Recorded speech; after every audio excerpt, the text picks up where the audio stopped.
The great space station floated in the darkness around a dead star. Its metal walls gleamed under the strange light that came from the spinning neutron star below. Inside the station, 12 different alien races sat around a massive table. They had called this meeting to talk about one problem that would not go away. The problem was humanity. Ambassador Vexital stood up from his seat. His blue skin looked darker under the station lights. His 4 arms moved as he spoke to the others around the table. He was angry, and everyone could see it in the way his eyes glowed red. "We cannot wait any longer," Vexital said. His voice was deep and rough. "The humans have broken our laws too many times. They take planets that do not belong to them. They build weapons we told them not to build. They ignore every message we send them." The other aliens looked at each other. Some nodded. Others made strange sounds that meant they agreed. At the head of the table sat Council Leader Zephyr. She was very old, even by the standards of her crystal people. Her body looked like living glass that changed colors when she moved. "Tell us again what the humans have done," Zephyr said. Her voice sounded like wind blowing through caves. Vexital picked up a small device and pressed it. Pictures appeared in the air above the table. The pictures showed star maps with red dots marking human colonies. 3 years ago, we gave them Sector 7 to live in, Vexital said. We told them to stay there. We told them those were their boundaries. But look at this. The red dots spread far beyond the lines that marked Sector 7. There were human colonies in 17 different star systems that belonged to other races. They have also built new types of weapons, Vexital continued. Our spies tell us these weapons can do things that should be impossible. They bend space and time. They make matter disappear and reappear somewhere else. General Corthan, the military leader of the council, spoke up. He was from a race that looked like giant insects. His voice buzzed when he talked. "My ships are ready," he said. "We have 50,000 vessels. The humans have maybe 8,000. We can crush them easily." "It is not about crushing them," said Ambassador Thylex. She was small and gray, with large black eyes. Her people were known for being very smart. The question is, what happens after? The humans are different. How? Asked Zephyr. Thylex touched her device, and new pictures appeared. These showed human cities and human ships. They do not follow patterns, she said. Every other race in the galaxy grows in the same way. First, they learn to travel between stars. Then they join the council. Then they follow our rules. The humans skip steps. They ignore our rules. They act like they do not need us at all, because they think they are special. Vexital said with anger in his voice. They think they are better than races that have traveled the stars for thousands of years. Zephyr was quiet for a long time. The other council members waited. When the crystal leader finally spoke, her words carried great weight. "We will give them one last chance," she said. "We will send them a final message. If they do not obey this time, we will use force." Vexital smiled. "What shall we tell them?" "Tell them they have 72 hours, Zephyr said. "They must leave all the planets that do not belong to them. They must let us look at their weapons. They must accept that the council rules over them. If they refuse, we will make them obey." The message went out through space faster than light. It reached every human world at the same time. On Earth, in the Global Defense Council building, alarms started ringing. Admiral Chen Wei was in a meeting when the message arrived. She was a small woman with gray hair and sharp eyes. She had fought in 3 wars before humans learned to travel between stars. Now she was in charge of protecting all human colonies. "What is it?" she asked, as an aide ran into the room. "Message from the Galactic Council," the aide said. "They want us to answer in 72 hours. Admiral Chen read the message on her tablet. Her face did not change, but the other people in the room saw her hands tighten around the device. "Call an emergency meeting," she said. "Get every colonial governor on the line. Get every fleet commander. Get everyone." 2 hours later, representatives from every human world appeared on screens around the meeting room. Admiral Chen stood at the front and read the council's message out loud. When she finished, the room was completely quiet. Governor Martinez from New Terra spoke first.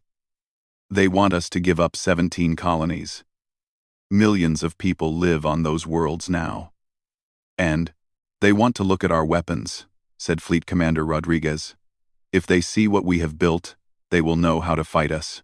Most importantly, said Dr. Sarah Okafor, the head of Alien Studies, they want us to accept that they rule over us. They want us to become just another member race that follows their orders. Admiral Chen looked around the room at all the faces on the screens. What do we tell them? The vote took only 5 minutes. Every single representative voted the same way. We tell them nothing, Admiral Chen said. We give them our answer through silence. As the meeting ended, Admiral Chen sent coded messages to every human military base and every colonial defense force. The messages were simple but clear. Prepare for war. Do not respond to any council transmissions. Let them wonder what we are thinking. Far away on the council station, Ambassador Vexistal waited for humanity's response. He expected panic. He expected them to beg for more time. He expected them to try to negotiate. Instead, all the human communication channels went quiet. It was as if 8 billion humans and their hundreds of colonies had simply stopped talking to the outside galaxy. Vexistal did not know that this silence was not surrender. It was preparation. The countdown had begun. 24 hours had passed since the council sent their message. On the great space station, Ambassador Vexistal sat in front of dozens of screens that showed human space. All the screens showed the same thing. Nothing. No messages. No transmissions. No responses at all.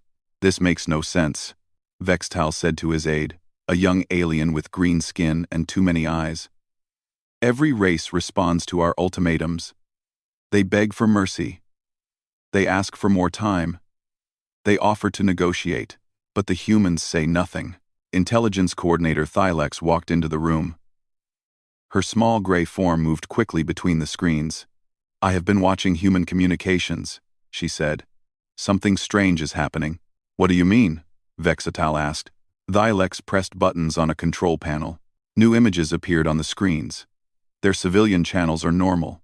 Humans still talk to each other. They still conduct business. They still send entertainment broadcasts. But their military channels have gone completely dark. Maybe they are afraid to use them, Vexistal suggested.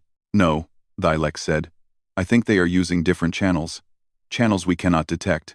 Meanwhile, across human space, encrypted messages moved through quantum networks that the Council did not know existed. These messages carried simple orders from Earth to every human world. On the colony world of New Hebrides, Colonel Sarah Kim received her orders while she sat in the command center of the planet's defense platform. The message was short. Council enforcement likely within 48 hours. Prepare Level 7 defenses. Maintain communication silence. Colonel Kim deleted the message and turned to her staff. Begin emergency protocols, she said. I want every defensive system online within 6 hours. Her second-in-command, Major Torres, looked confused. Sir, our defensive systems are already online. Not those systems, Colonel Kim said quietly. The other ones. Major Torres understood. He had heard rumors about new weapons that Earth had been developing. Weapons that worked in ways no one had seen before. He began typing commands into his console. Far below the planet's surface, machines that had been sleeping for months came to life. These machines had been built in secret facilities on Earth and shipped to the colonies in unmarked cargo containers. They drew power directly from the planet's core and used that energy to bend the laws of physics in impossible ways. Similar scenes played out on 16 other human colonies. Defense platforms that looked simple and weak began to reveal their true nature. What the Council thought were basic military installations were actually something much more dangerous. On the mining world of Titan's Rest, Captain Johnson watched as his 12 patrol ships received their upgrades. Engineers worked day and night to install new weapon systems that came in sealed boxes marked only with numbers and letters. What exactly do these things do? Captain Johnson asked the lead engineer. The engineer, a woman named Dr. Park, smiled grimly. They make our ships appear anywhere we want them to appear. And they make parts of enemy ships disappear forever. That sounds impossible, Captain Johnson said. That is what makes them so effective, Dr. Park replied. Back on the council station, General Corthan was becoming impatient. The insect-like alien buzzed with frustration as he spoke to the other council members. We should attack now, he said. Why wait for their surrender? We know they cannot match our firepower. Council leader Zephyr remained calm. Her crystal body reflected the light from the neutron star outside. Patience, General. We must follow proper procedures. The ultimatum gives them 72 hours. But they are not even responding, General Corthan buzzed. How can we negotiate with people who will not talk? Maybe that is their answer, suggested Ambassador Thylex. Maybe their silence means they refuse our demands. Vexatal laughed. If that is their answer, they are more foolish than I thought. Do they really think silence will protect them from our fleets? What Vextal did not know was that human ships were already moving into position. They moved through space routes that the Council had never mapped, using technology that made them almost invisible to standard sensors. Admiral Chenwei stood on the bridge of the Earth defense ship Defiant as it moved through hyperspace toward the edge of the solar system. Around her, the bridge crew worked quietly and efficiently. No one spoke unless they had to. Time to destination? Admiral Chen asked her navigation officer. 6 hours, Admiral, came the reply. Good. Signal the fleet to maintain formation and communication silence. Behind the Defiant, 200 human warships followed in perfect formation. These ships looked smaller than Council vessels, but appearances could be deceiving. Each ship carried weapons that could tear holes in space itself. On other fronts, other human fleets moved into position around key systems. The Council thought humanity had 8,000 military ships total. They were wrong. Humanity had been building ships in secret for 5 years, using automated factories hidden in asteroid belts and dead systems. The real number was closer to 15,000 ships, and every one of them carried weapons that Council scientists would insist were impossible. Dr. Sarah Okafor sat in her research lab on Earth, reviewing files that contained everything humanity knew about Council species. She had spent years studying alien psychology, learning how different races thought and fought. Her reports went out to every human commander. The reports explained that the Council species all fought in the same way. Massive fleets in standard formations, using overwhelming force to make enemies surrender quickly. They did not expect enemies to fight back with advanced technology. They especially did not expect enemies to use tactics that made no sense according to their understanding of warfare. As the 48-hour mark passed, the Council began to detect strange energy readings from human space. Ships were moving, but not in patterns that made sense. Instead of gathering for defense, human forces seemed to be spreading out. They are abandoning their colonies, General Corthan reported with satisfaction. They are running away. But Thylex was not so sure. Her instruments showed something different. These energy patterns do not match evacuation procedures, she said. They match military deployment. Council leader Zephyr studied the reports. Something felt wrong, but she could not identify what it was. Perhaps they planned to fight, she said finally. Let them try, General Corthan buzzed. Our victory will be even more impressive. As the countdown entered its final day, both sides prepared for what was coming. The Council prepared for a standard military action against a weaker opponent. They expected quick victory followed by human surrender. Humanity prepared for something very different. They prepared to show the galaxy that some ultimatums came with unexpected consequences. The silence continued, growing heavier with each passing hour. Soon, everyone would learn what that silence really meant. 6 hours remained until the ultimatum expired. On the Council station, General Corthan studied holographic displays that showed the positions of his fleets. 50,000 ships spread across space in perfect formations, ready to enforce the Council's will. All units report ready status, his aide informed him. We have overwhelming numerical superiority. General Corthan's compound eyes gleamed with satisfaction. The humans cannot possibly resist this force. Even if they fight, we will crush them within days. The general was confident, because this was how every Council military action had gone for the past 1,000 years. Superior numbers, superior technology, and superior experience always led to quick victory. Younger races learned quickly that resistance was pointless, but General Corthan made a critical mistake. He assumed human military thinking followed the same patterns as every other species the Council had encountered. In the Sol system, Admiral Chen Wei stood on her bridge and watched Council ships take positions around Earth. Her tactical officer counted them carefully, 73 enemy vessels in standard siege formation. The officer reported, "They are broadcasting surrender demands on all civilian frequencies." Admiral Chen checked her chronometer. 2 hours and 15 minutes remaining. Signal the fleet. Maintain position and hold silence. Around Earth, human ships waited in formations that looked defensive but were actually something else entirely. Each ship had spent the last 3 days charging exotic matter batteries that would power weapons the Council had never seen before. On the colony world of New Hebrides, Colonel Kim watched her sensors as 200 Council ships approached her small world. Her defense consisted of 1 orbital platform and 12 patrol ships. By all military logic, she should surrender immediately. Instead, she activated systems that had been hidden deep beneath the planet's surface.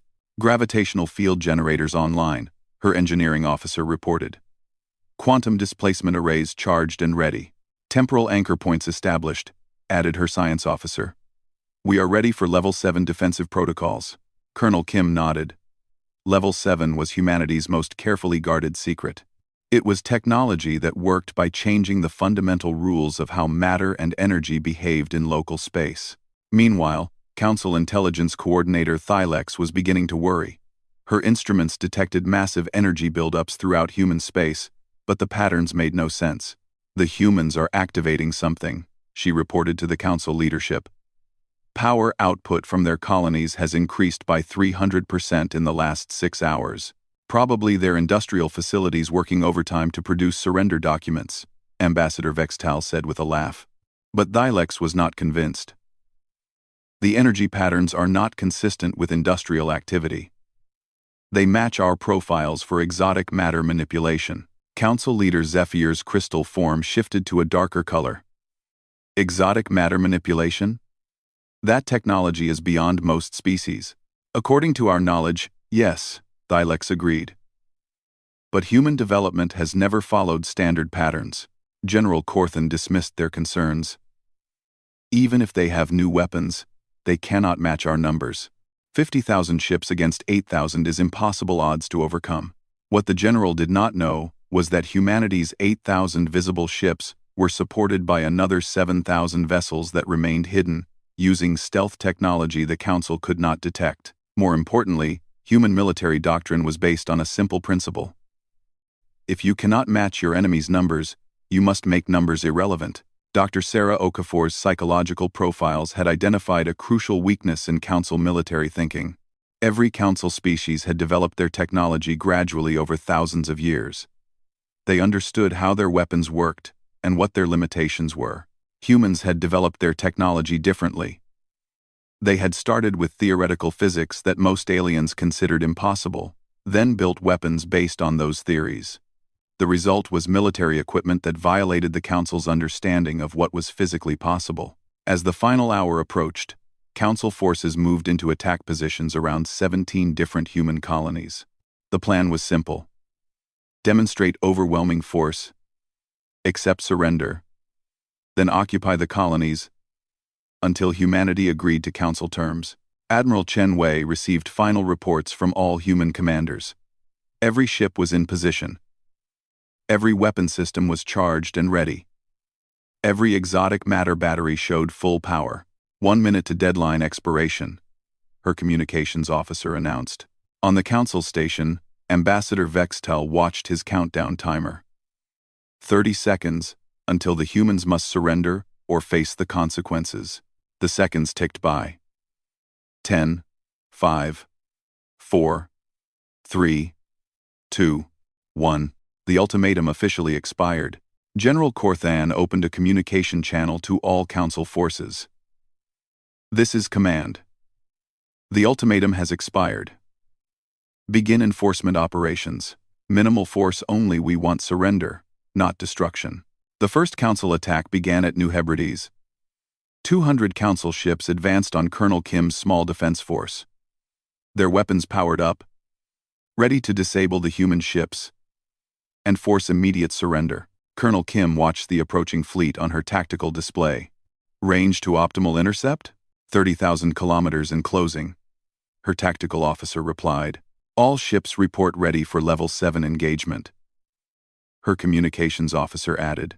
Colonel Kim took a deep breath. Signal all units.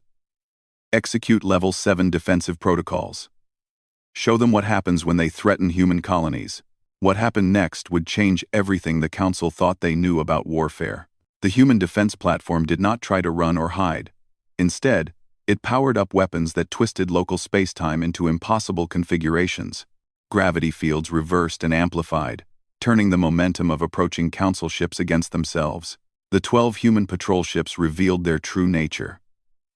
They were equipped with quantum displacement technology that could move matter from one location to another without crossing the space between. They did not fire projectiles at the Council fleet. Instead, they simply moved critical sections of enemy ships to coordinates deep in empty space. Within 3 minutes, the Council's 200 ship task force was reduced to floating debris and emergency escape pods. Similar disasters struck Council forces at every human colony they approached. Ships that should have been easy targets defended themselves with weapons that operated outside known physics. Human vessels appeared behind Council lines without traveling through the intervening space. Human weapons bypassed energy shields by targeting the matter that generated those shields. On the Council station, emergency reports flooded in from every attack site. General Corthan's mandibles clicked in disbelief as he read report after report of impossible defeats. This cannot be accurate. He buzzed to his staff. Our ships are being destroyed by forces a tenth their size. Thylex's gray face had gone even paler. The energy readings we detected earlier, they were not industrial facilities. They were charging systems for weapons that operate on principles we do not understand. Admiral Chen Wei chose that moment to break humanity's long silence. A single transmission went out from Earth to the Council station. Her voice was calm and professional. Council leadership, your enforcement action has been reviewed and found inadequate. We suggest you reconsider your approach to diplomatic relations with humanity. The transmission ended before anyone could respond. For the first time in 1,000 years, the Galactic Council faced an enemy that fought back with superior technology. The age of easy victories was over. The emergency session began immediately after Admiral Chen's transmission ended. Council leader Zephyr's crystal body flashed rapid color changes as reports continued to arrive from the failed enforcement operations. 17 attack groups, General Corthan reported, his voice unusually quiet for an insect that normally buzzed with confidence. All 17 have been either destroyed or forced to retreat. Total losses: nearly 8,000 ships. The number hung in the air like a curse. In one day, the Council had lost more ships than in the previous 50 years of military operations combined. Ambassador Vex's Tall's forearms moved frantically as he tried to process the tactical reports. How is this possible? Their weapons ignore our shields. Their ships appear from nowhere. Our sensors cannot track half their fleet. Because we fundamentally misunderstood what we were fighting, Intelligence Coordinator Thylex said quietly. She activated holographic displays that showed recordings from the battles. The Council members watched in silence as human ships demonstrated technology that should not exist. They saw Council vessels torn apart by weapons that manipulated gravity itself. They watched human patrol ships phase in and out of normal space, appearing behind enemy lines without crossing the distance between. Most disturbing of all, they saw human weapons that seemed to edit matter out of existence, leaving perfectly clean gaps where sections of Council ships had once been. What kind of technology is this? Asked Ambassador Kethara, representing the reptilian Vax Empire. Technology that develops when a species ignores established scientific doctrine, Thylex replied. Every Council race follows the same technological path. We master fusion power, then antimatter, then zero-point energy. We develop kinetic weapons, then energy weapons, then particle beams. We assume this is the natural order of technological development. She paused and changed the display to show human research facilities. Humans started with theoretical physics that most of our scientists dismissed as impossible. Instead of following our technological progression, they built devices based on theories about manipulating space-time, quantum mechanics, and exotic matter. The result is military technology that operates outside our understanding of what weapons can do. Council leader Zephyr's form had shifted to deep purple, indicating extreme concern. What are our options? General Corthan reviewed his remaining forces. We still have numerical superiority. 42,000 ships remain operational. We could attempt a coordinated assault on Earth itself. With what result? Thylex asked.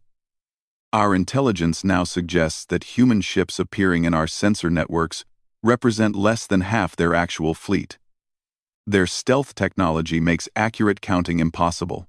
Before anyone could respond, alarms began sounding throughout the station.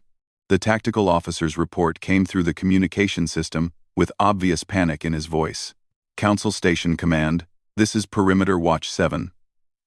We have contact with human vessels. They are requesting permission to dock. Ambassador Vextal stood up so quickly he knocked over his chair. Impossible. No human ships were detected approaching our position. Sir, they appear to have been waiting here for several hours. Our sensors simply could not see them. Council leader Zephyr activated her personal communicator. How many ships? 3 vessels, Council leader. They are broadcasting diplomatic identification codes. Let them dock, Zephyr decided, but maintain maximum security protocols. 30 minutes later, a small group of humans walked into the council chambers. They wore simple military uniforms without obvious weapons or protective equipment. The leader was a woman with short gray hair and calm eyes. I am Admiral Chen Wei, representing the United Colonies of Humanity, she said as she approached the council table. I believe we need to discuss recent events. The council members stared at her. This small woman had just walked onto their most secure facility after somehow approaching undetected through space that should have been impossible to navigate without council navigation codes. You destroyed our fleets, Ambassador Vexel accused. You attacked our colonies, Admiral Chen replied calmly, after issuing an ultimatum that demanded we abandon our homes and submit to your authority. Did you expect us to simply comply? Yes, Vextal said honestly. Every species complies with council ultimatums. Admiral Chen smiled slightly. Then you have been dealing with the wrong species. Humans have a saying. The tree of liberty must be refreshed from time to time with the blood of patriots and tyrants. We do not surrender our freedom easily. Council leader Zephyr spoke carefully. What do you want? Nothing, Admiral Chen said. We want you to leave us alone. We want to continue expanding into empty space and building colonies where we choose. We want to develop our technology without interference. We want to trade with species that desire our goods and ignore those that do not. The Council maintains order in this region of space. General Corthan buzzed angrily. You cannot simply ignore our authority. We just did, Admiral Chen pointed out. Your authority extends as far as your ability to enforce it. Today you learned the limits of that ability. Thylex leaned forward. What happens now? Will you attack Council worlds? Only if you attack ours, Admiral Chen said. We are not conquerors. We are explorers and builders. But we will defend what is ours with whatever force is necessary. She gestured toward the displays that still showed recordings of the recent battles. Your fleets attacked 17 human colonies today. Those colonies defended themselves. Your ships were destroyed because they used weapons and tactics designed to fight enemies with technology similar to your own. We are not that kind of enemy.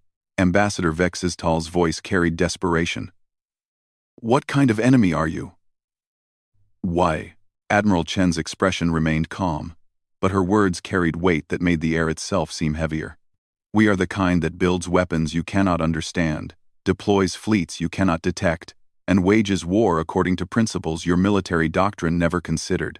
We are the kind that answers ultimatums with silence, then lets our actions speak for themselves. She turned toward the exit, then paused and looked back at the council. Your ultimatum demanded that humanity accept council oversight and abandon our unauthorized colonies. Here is our counter-proposal. The council will recognize human sovereignty over all territory we currently occupy, grant us unrestricted expansion rights into unclaimed systems, and establish trade agreements on terms of mutual benefit. And if we refuse? Council Leader Zephyr asked. Then you will discover that our defensive demonstration was remarkably restrained, Admiral Chen replied. Human military doctrine includes many options we have not yet employed. The implication was clear.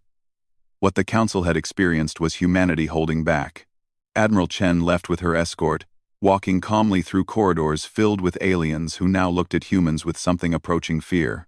Behind her, the Galactic Council faced a reality they had never imagined. They were no longer the strongest military force in their region of space. For the first time in 1,000 years, the Council would have to negotiate from a position of weakness. 6 months after the failed ultimatum, the Galactic Council met in a new location. The great space station around the neutron star had been abandoned after human exploration vessels began conducting detailed scans of the system. The Council's new headquarters was a much smaller facility on the border world of Terminus 7. Only 7 of the original 12 Council species remained.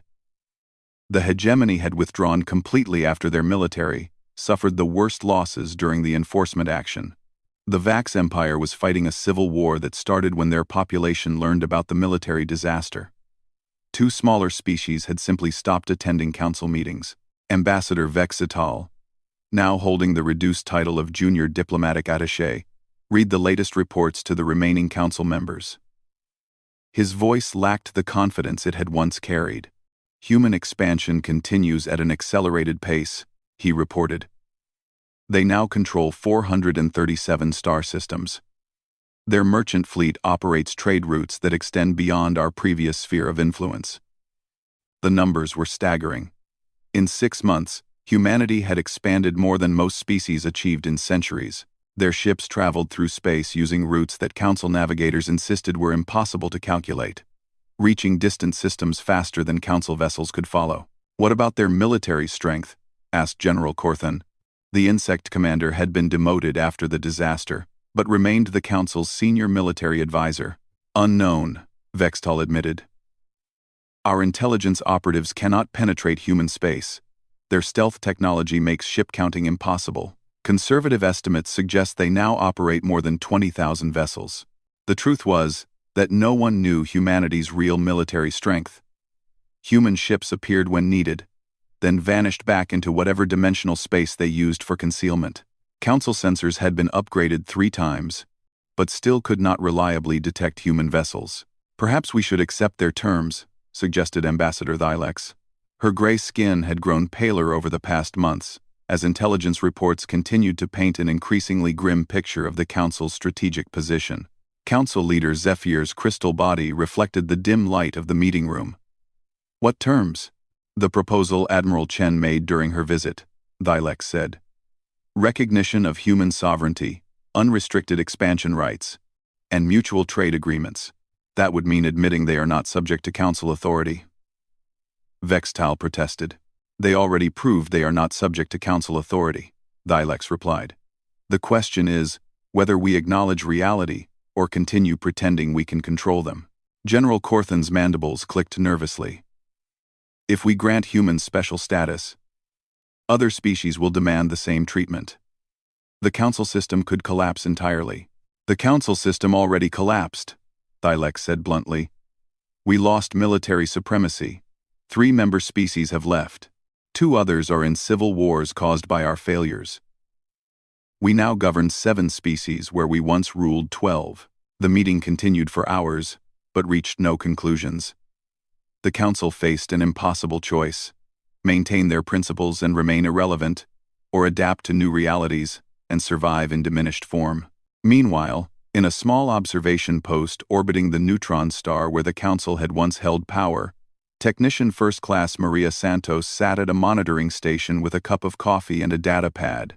She wore the simple blue uniform of the Human Deep Space Monitoring Service.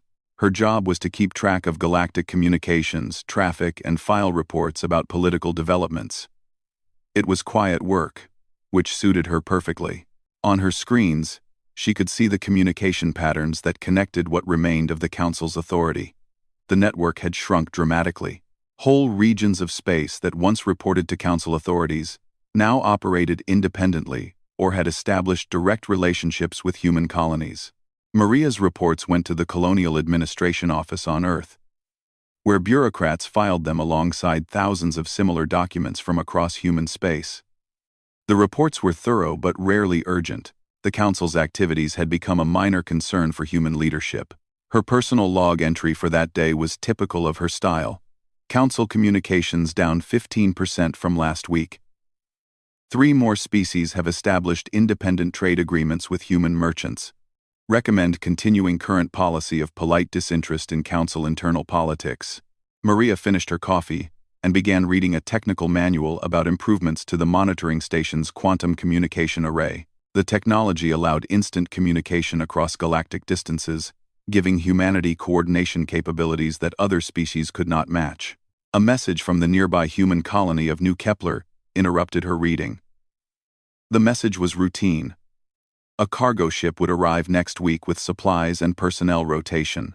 The ship would also carry new scanning equipment for monitoring the neutron star's exotic radiation patterns. Maria acknowledged the message and returned to her manual. Outside her viewports, the neutron star continued its ancient rotation, casting strange light across space where the Galactic Council had once believed itself supreme. The transformation of galactic politics had happened with remarkable speed. Trade networks now centered on human colonies rather than Council worlds. Exploration fleets from dozens of species sought permission to enter territory that humans had claimed. Even species that had never interacted with humans before began sending diplomatic missions to human worlds. Dr. Sarah Okafor, now serving as humanity's senior xenological advisor, reviewed the latest diplomatic reports from her office in Geneva. Her work had become much more complex as human space expanded and new alien species made contact. The interesting development was that most aliens approached humans with respect rather than demands. Word had spread throughout the galaxy about what happened when someone issued ultimatums to humanity. The story had grown with each retelling, but the basic message remained clear. Humans were not a species that accepted orders from others. Dr. Okafor's latest report to the Colonial Council summarized the situation. Human-alien relations have stabilized around a pattern of mutual benefit rather than hierarchical authority. Species that offer fair trade and respect human sovereignty receive positive responses. Those that attempt to impose conditions or restrictions find human colonies uninterested in cooperation. The report included an interesting footnote. The former Galactic Council continues to exist in reduced form.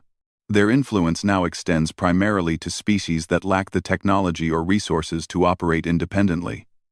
They have made several unofficial inquiries about normalizing relations with humanity. Admiral Chen Wei, now holding the title of Director of Interstellar Relations, had simple instructions for dealing with such inquiries. Humanity remains open to peaceful relations with all species, including Council members. We will not accept subordinate status, but we harbor no ill will toward those who recognize our independence. The message was clear but diplomatic. Humans would work with anyone willing to treat them as equals.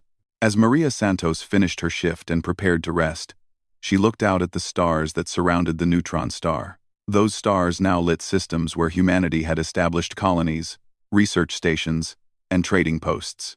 The expansion continued every day, driven by the simple human desire to explore new places and build new things. The Galactic Council had issued an ultimatum demanding that humanity accept limits and restrictions. Humanity had answered with cold silence, then demonstrated that some species were not suitable for ultimatums. The galaxy had learned to adapt to this new reality. Those who adapted quickly found humans to be valuable allies and partners. Those who resisted found themselves dealing with a species that possessed technology, determination, and resources beyond anything they had previously encountered. In the end, the Council had received exactly what they demanded, a response to their ultimatum. They had simply failed to understand that some answers come not through words, but through the quiet demonstration of superior capability applied with methodical precision. The age of human expansion had begun, marked not by conquest or domination, but by the simple principle that free people would not accept chains, no matter who offered to place them. Maria Santos turned off her monitoring equipment and settled into her rest cycle, knowing that tomorrow would bring new reports of human colonies reaching toward distant stars. The silence that had answered the Council's ultimatum had become the foundation for a new kind of galactic civilization. One where strength was measured not by the ability to issue orders, but by the wisdom to recognize when orders would be ignored.